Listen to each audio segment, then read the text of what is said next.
Bismillahirrahmanirrahim. Assalamualaikum warahmatullahi wabarakatuh. Kita mulakan dengan bacaan doa. A'udzubillahi minasyaitonirrajim. Bismillahirrahmanirrahim. Alhamdulillahirabbil alamin.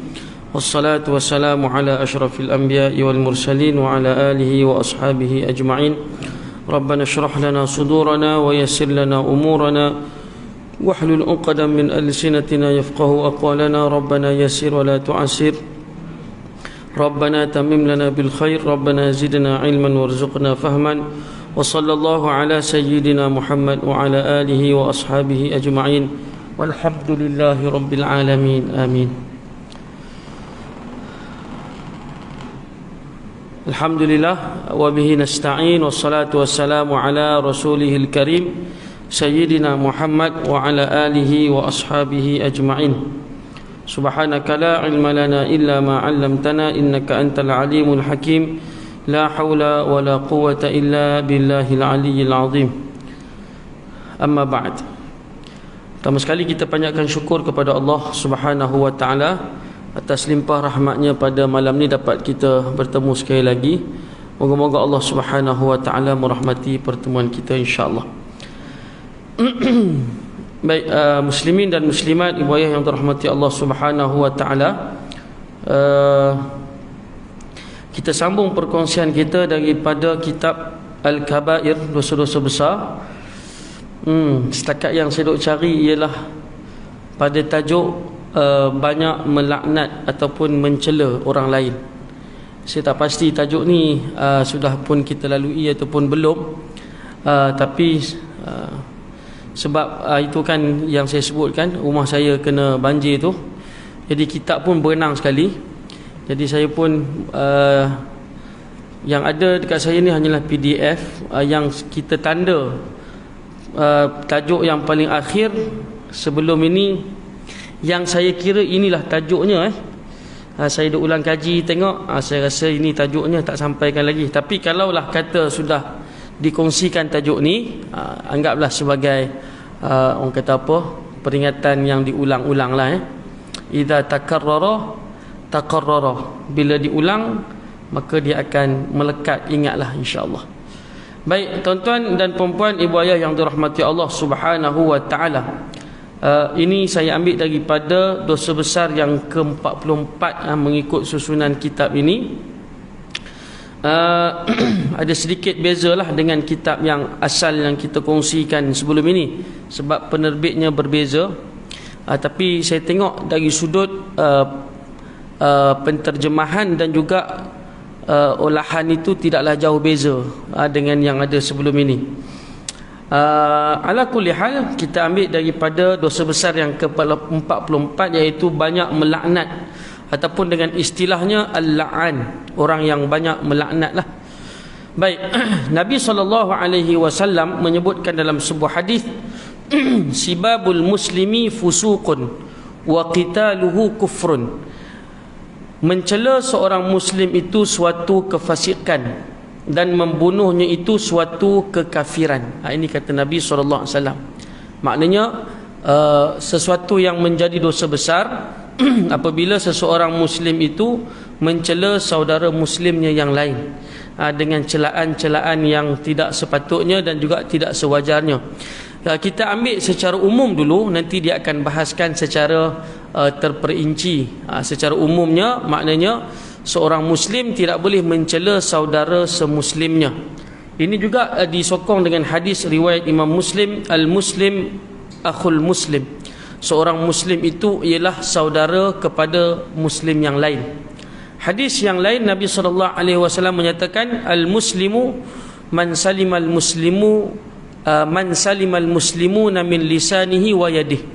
Seorang muslim itu ialah seorang yang menyelamatkan saudara seagamanya ataupun saudara seislamnya daripada kejahatan lidahnya dan juga kejahatan tangannya.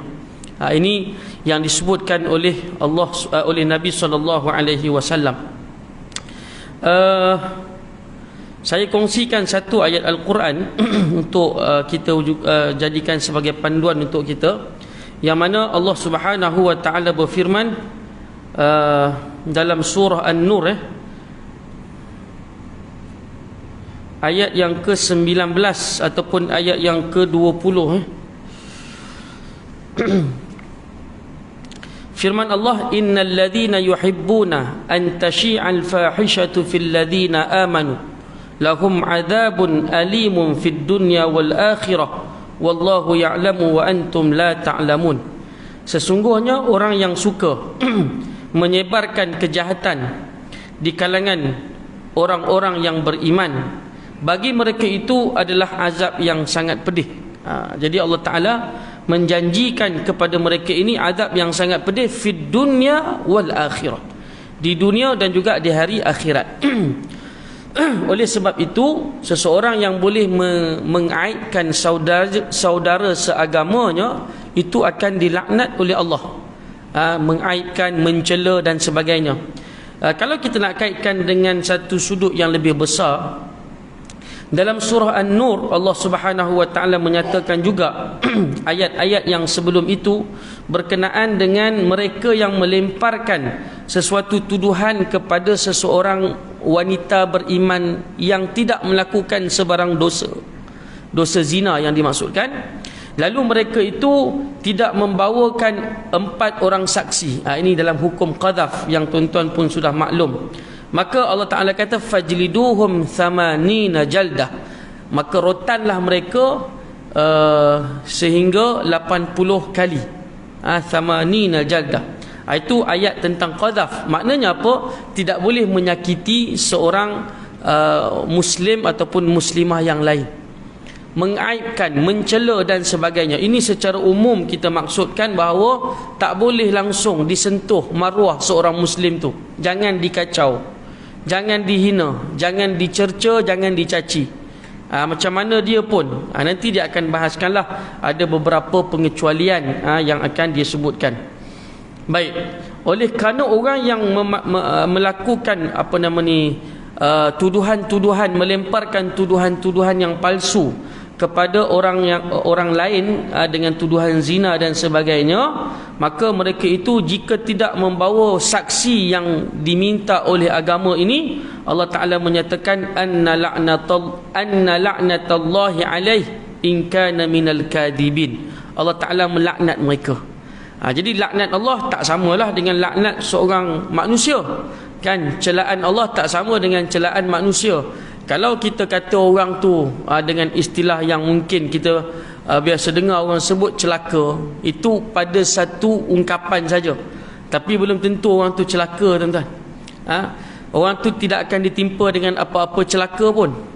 Tapi kalau Allah Ta'ala kata celaka pada kita, celaka betul. Jadi dengan sebab itu kena berhati-hati pada sudut ini. Oleh sebab itulah Nabi SAW saat ketika mana ditanya oleh seorang sahabat, wahai Rasulullah, adakah seseorang itu akan dicampakkan oleh Allah ke dalam neraka disebabkan lidahnya?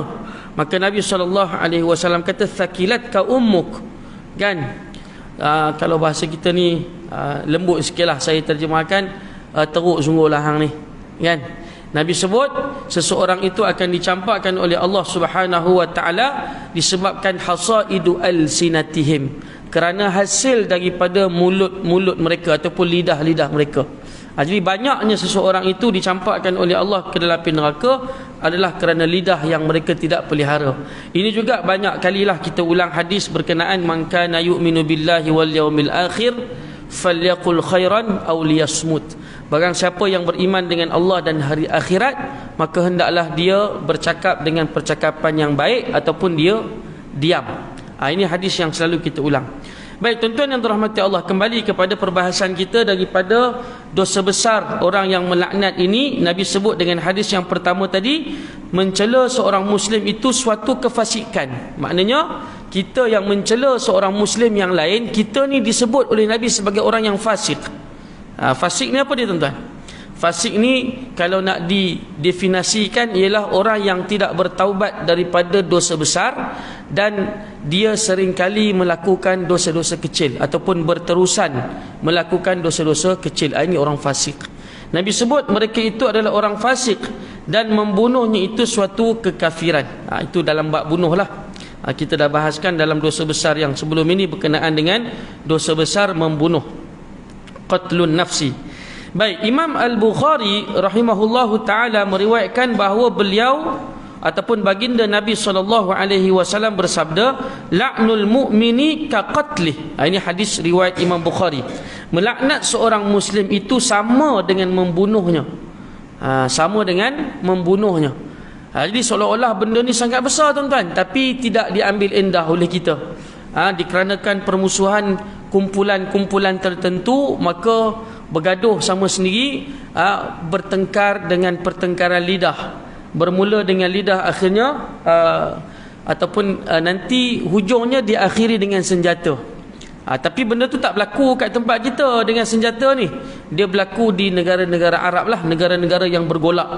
Bermula dengan pertengkaran lidah, kumpulan dan sebagainya, akhirnya diakhiri, disudahi dengan senjata. Ini yang kita lihat dengan mata kepala kita. Tapi Nabi SAW sebut dalam hadis yang kita bacakan tadi, la'nul mu'min, melaknat orang beriman itu seperti membunuhnya. Tak bunuh lagi baru laknat, baru kata celaka, baru cela dia, baru herdik dia, baru hina dia, itu pun disebut sebagai seperti membunuhnya. Nak bagi tahu pada kita bahawa maruah seorang yang beriman kepada Allah Ta'ala ni tinggi martabat dia. Oleh kerana itu dalam surah Al-Mujadalah yang tuan-tuan pun sering kali dengar ayat ini, Allah Ta'ala berfirman, yarfa'illahu alladhina amanu minkum. Allah Ta'ala mengangkat darjat orang-orang yang beriman di kalangan kamu. Maknanya bila manusia ini diciptakan oleh Allah Subhanahu Wa Ta'ala, yang mengangkat darjat dia apa dia? Bukan sebab kaya dia, bukan sebab itu, bukan sebab material ataupun apa juga, tapi dikarenakan iman dia kepada Allah Subhanahu Wa Ta'ala. Oleh kerana itu Imam Al-Haddad menyebutkan dalam kitab An-Nasaihud Diniyah, beliau menyatakan bahawa kalaulah seseorang itu diberikan dunia keseluruhannya tapi tak diberikan nikmat Islam ataupun nikmat iman, maka dia hilang segala-galanya. Tapi kalau orang itu diberikan nikmat Islam lalu dunia dia tak dapat apa pun, maka dia sebenarnya sudah pun menguasai dunia. Sebab itu Nabi SAW, kita baca dalam sirah dia, baginda SAW, tak ada apa-apa pun. Yang ada sahabat-sahabat, yang kaya sahabat-sahabat. Tapi Nabi bila nak menulis surat kepada raja-raja yang berhampiran, Nabi akan menulis surat dengan penuh gagah berani, merasakan bahawa baginda adalah pemimpin dunia ni, kerana Nabi menganggap itu adalah izzah ataupun kemuliaan yang dia ada. Jadi tuan-tuan yang dirahmati Allah Subhanahu Wa Ta'ala, dalam hadis yang lain diriwayatkan oleh Imam Muslim pula, Nabi SAW bersabda, la yakunul la'anuna syufa'a'ah wala syuhada'a yawmal qiyamah. Orang-orang yang suka melaknat, mengutuk itu tidak akan menjadi pemberi syafaat atau saksi pada hari kiamat kelak. Tengok dekat dunia ni, ada orang yang suka melaknat orang, suka mencela orang, suka mencaci orang Islam. Ni maksudnya orang Islam. Kita tak ceritalah dari sudut mencela orang kafir tu, itu bab lain, itu dari sudut hubungan kemanusiaan. Tapi dari sudut hubungan ukhuwah Islamiah ini, macam mana? Nabi kata orang yang seperti itu, mereka ini adalah tidak boleh menjadi pemberi syafaat pada hari kiamat. Maknanya tak ada nilai. Orang yang bagi syafaat ni maknanya apa? Dia ada nilai. Sebab itu kita doa pada Allah setiap kali selepas azan, ati Muhammad al-wasilah, kan, ar-rafi'ah.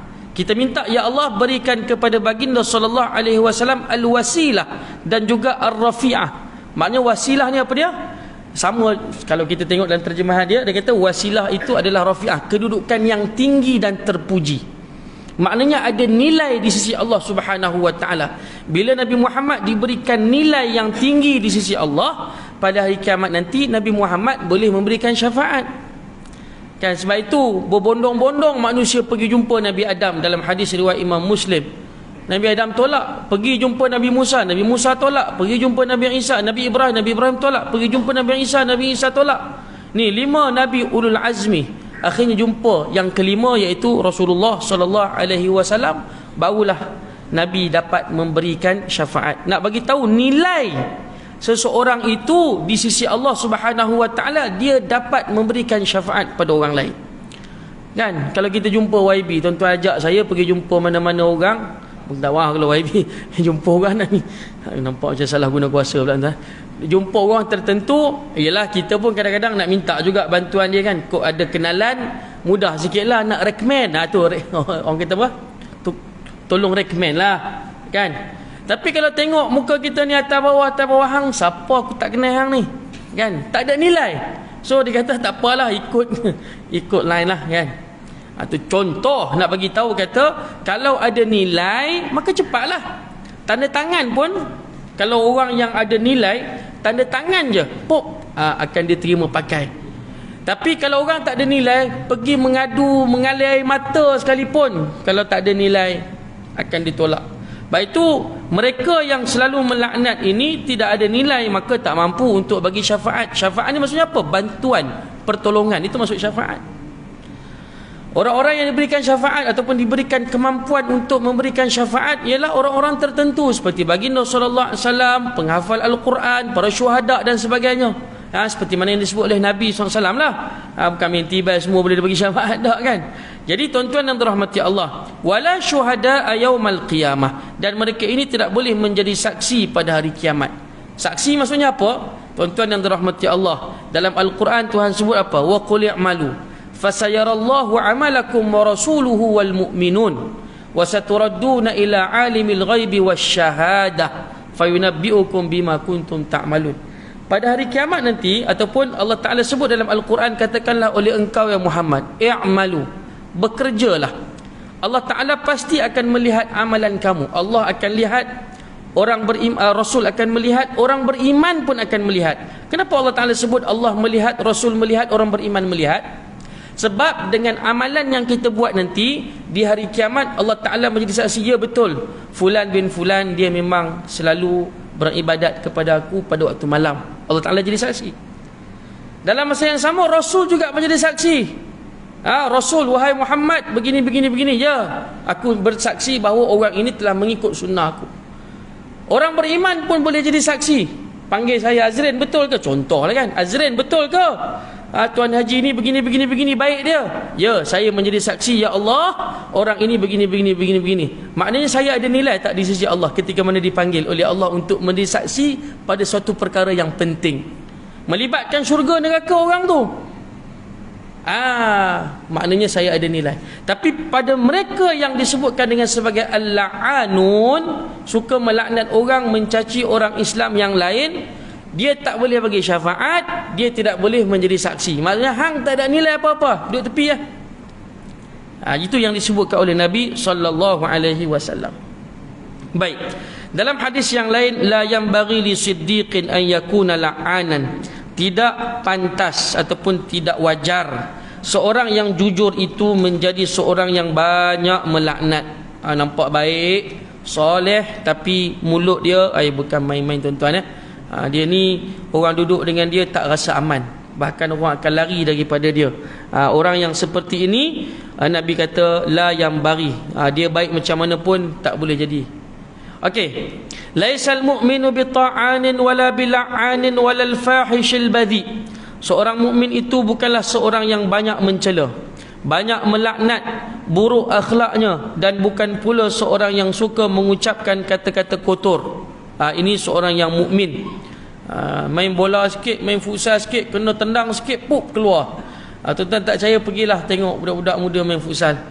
Saya duk pergi juga kadang-kadang main futsal kan. Kalau main dengan dia orang ni, kena tahan telinga lah tuan-tuan lah. Kita bola tak adalah selincah lah kan. Walaupun dulu top scorer lah, orang lain. Lah ni kalau tahan bola pun tak dapat dah tuan-tuan. Lepas tu kenalah sikit-sikit kan. Dia tak katalah sebab ada orang panggil kita ustaz, dia hormat sikit tapi ikut belakang tu. Tak sebutlah tuan-tuan. Tapi kita kena tahan lah. Okey, yang saya nak sebut kat sini bukan cerita futsal tu. Saya nak bagi tahu, kata seorang mukmin sifatnya itu bukanlah bitta'anin, bukanlah seorang yang banyak mencela, wala bila'anin, bukanlah seorang yang banyak melaknat, walal fahishil badhi, dan bukanlah seorang yang buruk akhlaknya. Ini kata Nabi SAW. Baik, dibawakan lagi hadis. Nabi SAW bersabda, "Innal 'abda idza la'ana syai'an sa'idatil la'natu ila as-sama'i, fatu'laqu abwabus sama'i dunaha, thumma tahbitu ila al-ardi." Minta maaf, bukan fatu'laqu. Fatu'laqu abwabus sama'i dunaha, thumma tahbitu ila al-ardi, fatu'laqu abwabuha dunaha, ثم تأخذ يمينا وشمالا فإذا لم تجد مساغا رجعت إلى الذي لعن فإن كان لذلك أهلا وإلا رجعت إلى قائلها. والله, ini hadis siapa punya riwayat ni? 492 Syirah, riwayat Abu Daud Ibnu Abi Dunya. Baik, dan disahihkan oleh baik tuan-tuan ya. Apa kata dia? Apa kata Nabi SAW? Sesungguhnya apabila seseorang itu melaknat sesuatu ya. Contoh dia tersepak batu. Dia kata apa tuan? Allah. Kalau kata Allah, Allah lah. Tapi kalau kata dengan ungkapan yang laknat ke apa semua ni, bila dia melaknat sesuatu, manusia ke makhluk ke apa kan, maka naiklah laknatnya itu ke langit. Masya-Allah. Laknat itu akan naik. Contoh dia kata celaka. Contoh, celaka tu akan naik ke langit, namun pintu langit tertutup darinya, tak terima ungkapan ataupun perkataan celaka tu. Ia pun kembali turun ke bumi. Kalimah tu turun ke bumi, namun pintu bumi juga tertutup darinya, tak terima. Tu tergantunglah. Jadi benda tu tergantung. Kemudian ia mencari jalan ke kanan dan ke kiri. Apabila ia tidak mendapatkan jalan keluar, maka ia menuju ke orang yang dilaknat itu, jika memang ia pantas ataupun layak untuk dilaknat. Maknanya kalimah celaka tu dia akan naik ke langit. Langit tertutup, turun ke bumi, bumi tutup, kona pusing cari kanan kiri, semua tutup. Lalu laknat ini, kalimah laknat ini akan mencari orang yang ditujukan. Kalau kata batu itu ditujukan dengan kalimah celaka, dia akan pergi kepada batu tu. Kalau manusia, kepada manusia tu, contohnya. Kalau memang layak benda tu dilaknat, maka akan dilaknat. Jika tidak, maka ia akan kembali kepada orang yang mengucapkannya. Kalau tidak, perkataan celaka tu akan kembali semula kepada orang yang mengungkapkan kalimah tersebut. Dia bukan terus direct pum kena. Dia pergi sana dulu, pergi sini dulu. Ini hadis yang disahihkan oleh Al-Syekh dalam Sahih Al-Jami'. Okey, maknanya hadis sahih. Rasulullah sallallahu alaihi wasallam pernah menghukum seorang wanita yang telah melaknat untanya agar untanya dilepaskannya. Imran bin Husain berkata, ketika Rasulullah sallallahu alaihi wasallam sedang dalam salah satu perjalanan, beliau mendengar seorang wanita Ansar yang sedang menunggang unta melaknat untanya yang membuat gaduh. Ini kereta kita tiba-tiba berhenti tepi jalan. Steering tu nak hancur dah tuan-tuan.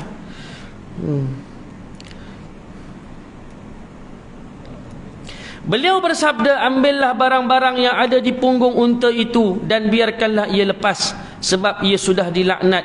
Imran melanjutkan, sepertinya saya melihat unta itu sekarang berjalan di tengah-tengah orang banyak tanpa diganggu seorang pun.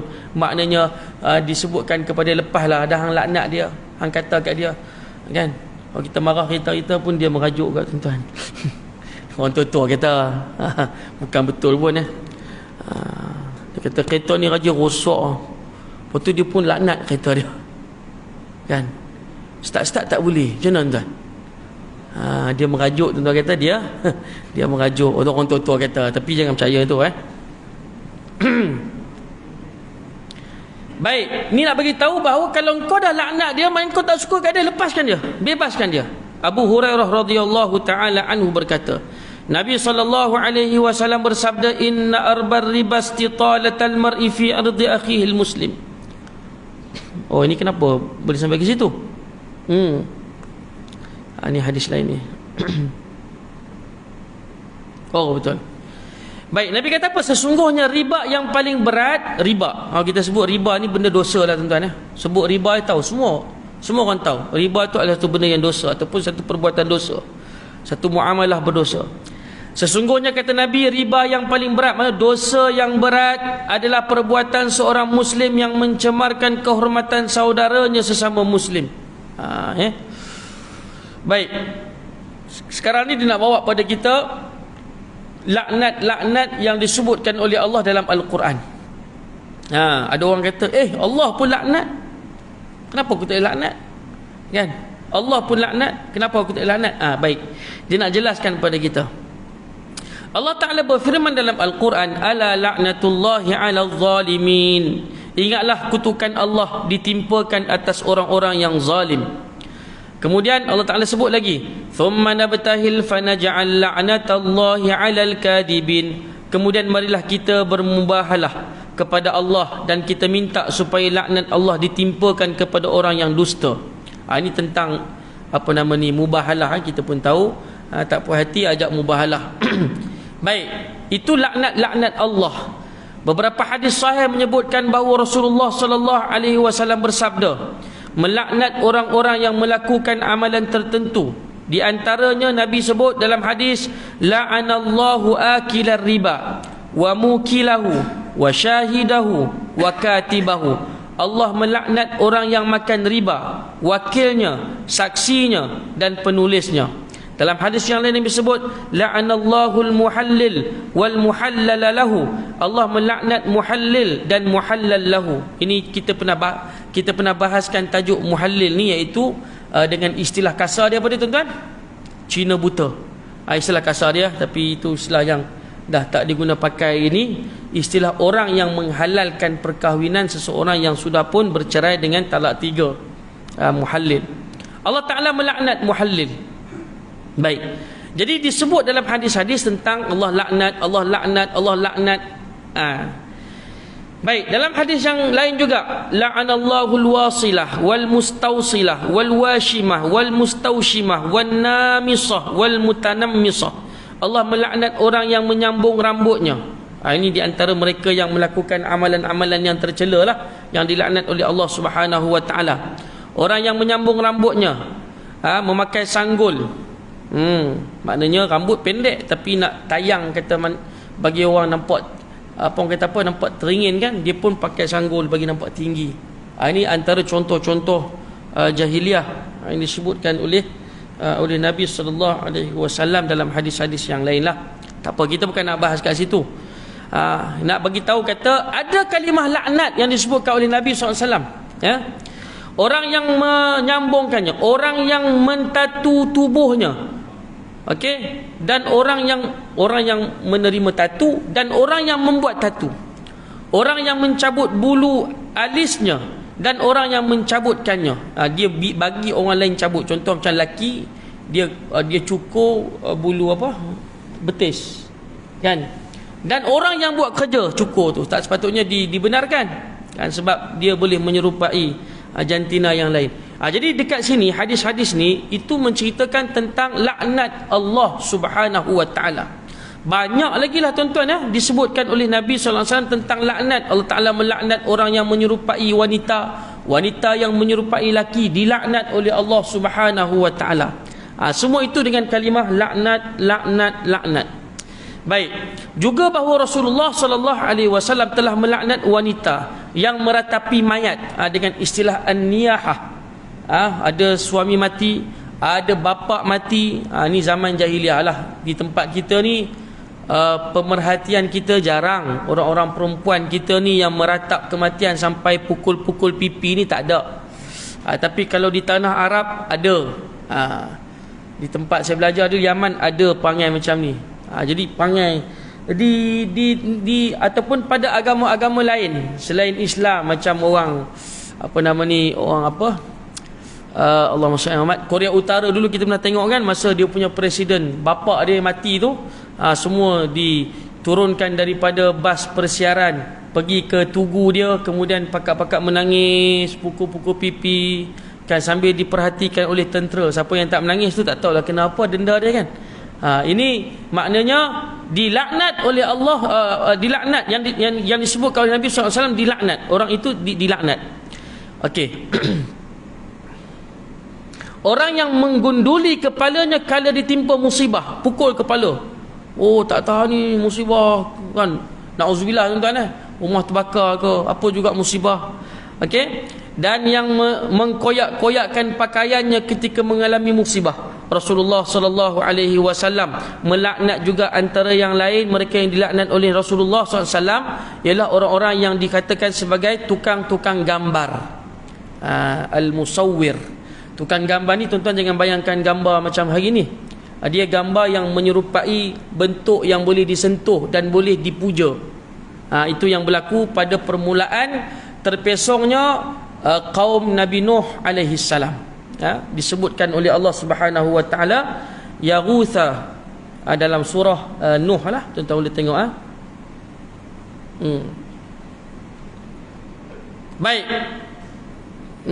Dan juga Rasulullah sallallahu alaihi wasallam telah melaknat orang yang mengubah batas-batas tanah. Dia beli tanah berapa ukuran dia, lalu sepatutnya sampai sini je dia lebihkan sikit. Orang tak perasan. Ini biasa berlaku juga tuan-tuan. Kita pun tak perasan. Sedar-sedar makanlah sekaki dua. Contoh, dia lebihkan sikit tu dilaknat oleh baginda sallallahu alaihi wasallam. Baik, ada lagi hadis disebutkan bahawa Nabi sallallahu alaihi wasallam menyatakan la'anallahu man la'ana walidayhi wa la'ana man sabba ummah. Allah melaknat orang yang mengutuk orang tuanya dan melaknat orang yang mencela ibunya. Ini bukan laknat tuan-tuan, bunuh pancung kepala mak. Dekat mana tu? Kan dekat dadah kan. Jadi maknanya laknat pun tidak dibenarkan. Fala taqul lahumā uffin wala tanharhumā wa qul lahumā qawlan karīmā. Jangan kamu berkata kepada mereka berdua dengan ungkapan ish, apa semua sekali lah, dan jangan menyakiti mereka, menghina mereka jangan, dan katakanlah kepada mereka dengan kata-kata yang mulia, yang lemah lembut kan. Mak kita ni lain kan, dia nak kita ni melayani dia. Baik, semua itu dilaknat oleh yang disebutkan oleh Nabi sallallahu alaihi wasallam. Banyak lagi tuan-tuan ya. Okey. Ini semua ada hadis dia. Semua yang disebutkan tadi ni semua ada hadis dia, tapi tidak dibacakan ya. Kalau nak dibacakan banyak, tapi kita tak baca. Cuma nak bagi tahu semua ni ada hadis dia. Baik, saya sebutkan secara langsung sebab benda ni panjang. Saya tadi bila ulang kaji bab ni saya kata memang kena baca jugalah sepintas lalu. Dalam sunan disebutkan bahawa Allah melaknat orang yang menyesatkan orang buta dari jalannya, tipu orang buta, kan pemain dia. Allah melaknat orang yang menggauli binatang. Hari ni orang suka buat prank tuan-tuan, prank kan. Prank tu perkena orang. Dia perkena orang tengah duduk lelok pap, adalah benda-benda dia perkena orang tu. Itu dilaknat sebenarnya. Tapi taklah disebut Allah Ta'ala melaknat orang yang prank orang. Tak sebutlah prank tu kan? Maknanya orang yang perkena orang, qiyas daripada orang yang perkena si buta tadi ni. Tuan-tuan ya, Allah melaknat orang yang menggauli binatang. Atau ada seorang hamba Allah yang dekat mana tu, kambing pun dia. Allah melaknat orang yang melakukan perbuatan kaum Nabi Luti dalam istilah Arabnya, ataupun homoseksual, gay. Allah melaknat orang yang mendatangi dukun dan orang yang menggauli wanita dari duburnya. Allah melaknat orang yang meratapi mayat dan mereka melaknat yang ada di sekitarnya. Allah melaknat orang yang mengimami suatu kaum sedang mereka tidak suka kepadanya. Pun ada juga. Orang tak suka kat dia, dia pergi buat keras kepala jadi imam. Ini disebutkan juga oleh Syekh Abdul Fattah Abu Ghuddah dalam kitab Adabil Islam, bahawa kalau seseorang itu sudah tahu, dia dah tahu kata orang tidak gemar pada dia, maka dia jangan jadi imam. Tapi kalau dia tak tahu, tak apa, tak ada masalah. Kalau tuan-tuan tak suka, tuan-tuan kena bagi tahu apa sebab yang tuan-tuan tak suka. Lalu tuan-tuan lah kena jadi imam. Pandai komen kan, banyak sangat cakap hang nak jadi imam kita. Baik tuan-tuan ya.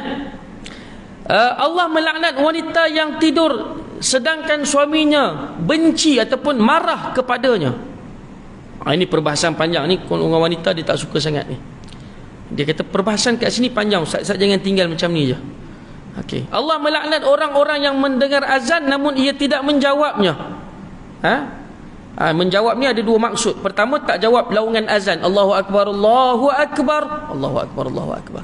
Ataupun dia langsung buat tak endah, tak datang surau masjid, sedangkan dia dengar laungan azan. Allah melaknat orang yang menyembelih bukan kerana Allah. Allah melaknat pencuri. Allah melaknat orang yang mencela para sahabat Nabi radhiyallahu anhum. Allah melaknat golongan Syiah. Allah melaknat laki-laki yang menyerupakan dirinya dengan wanita dan wanita menyerupakan dirinya dengan laki-laki. Dah lari pergi Australia. Kan?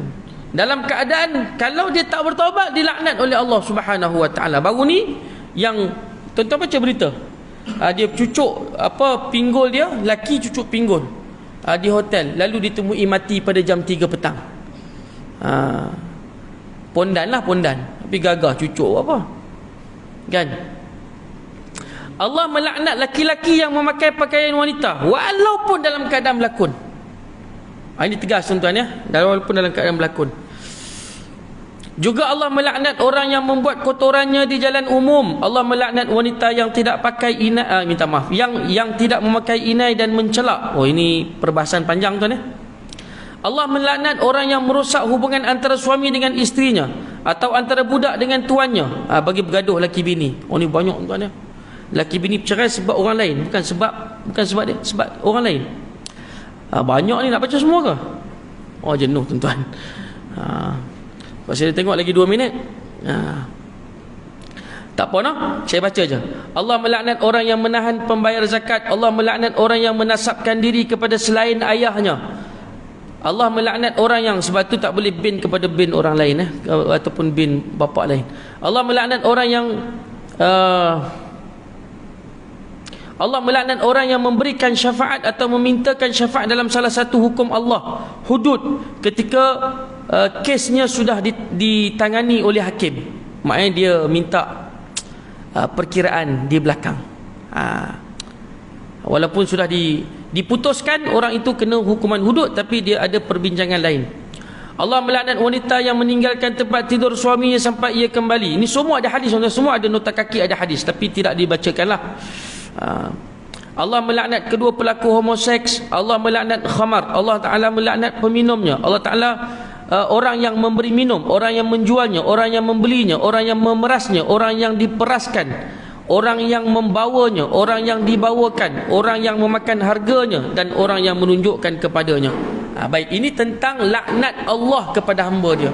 Adapun laknat seorang hamba kepada hamba yang lain ataupun manusia kepada manusia yang lain, ini kita sebutkan tadi tidak dibenarkan oleh agama ini. Jadi tuan-tuan jangan persoalkan, ataupun kita sebagai hamba Allah jangan persoalkan kenapa Allah Ta'ala boleh laknat, kita tak boleh.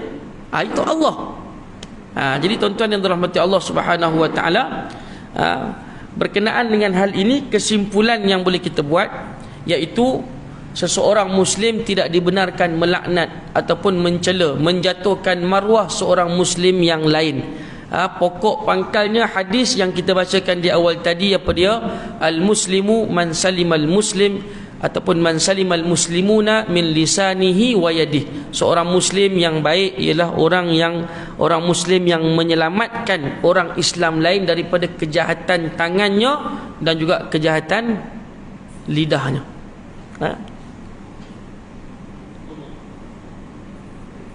Wallahu subhanahu wa ta'ala a'lam. Yang baik itu daripada Allah Ta'ala. Terkasar bahasa, mohon maaf. Di kesempatan hujung ni tuan-tuan, saya nak ambil masa sikit lah untuk mengucapkan jazakumullahu khairan kathira. Terima kasih banyak-banyak pada semua pihak surau. Minggu lepas ada sumbangan saya ni mangsa banjir lah. Konon-konon mangsa banjir lah tuan-tuan. Tak adalah teruk mana pun. Tapi tuan-tuan bagi sumbangan, jadi saya terima dengan hati yang terbuka. Saya doakan kepada Allah Subhanahu wa Ta'ala agar Allah Ta'ala memberikan ganjaran pahala kepada setiap kalian lah yang memberikan sumbangan, sama ada kepada saya dan juga kepada asatizah lain dan juga kepada orang lain. Moga-moga semuanya itu dibalas oleh Allah Subhanahu wa taala. Tidak ada ucapan yang lebih baik pada perkiraan saya kecuali dengan ucapan yang saya ucapkan tadi, jazakumullahu khairal katsira. Moga-moga Allah taala membalas kepada kalian dengan kebaikan yang sangat banyak. Dan saya pun terima banyak jugalah pertolongan daripada ramai orang lah. Antaranya pakaian, yang jubah saya pakai ni jubah orang bagilah. Sedap rupanya tuan-tuan, jubah free ni memang sedap. Selesa. Ada seorang tuan haji tu, dia tahu saya kena rumah saya dia ditenggelami banjir, dia bagi kepada saya jubah 17 helai. Jadi 17 helai saya kira kalau sebulan saya mengajar masjid, setiap hari kena tukarlah, supaya pahala tu mengalir kat dia. Dan masa awal-awal saya pakai jubah yang dia hadiahkan ni, saya ambil gambar selfie kat dia. Saya kata, Tuan Haji, saya dah pakai jubah yang Tuan Haji bagi. Seronok dia tuan-tuan. Isteri dia menangis. Perempuan suka menangis tuan. Payah cerita dia pun ni. dia menangis. Dia kata seronoknya tengok jubah dia pergi masjid. Jubah pergi masjid. Okeylah, saya doakan begitulah tuan-tuan ya. Apa yang tuan-tuan berikan ni, insya-Allah saya akan gunakan dengan yang sebaiknya. Moga-moga sahamnya dapatlah juga pada tuan-tuan insya-Allah. Kita akhiri pertemuan kita dengan bacaan doa. Auzubillahi minasyaitonirrajim. Bismillahirrahmanirrahim. Alhamdulillahirabbil alamin.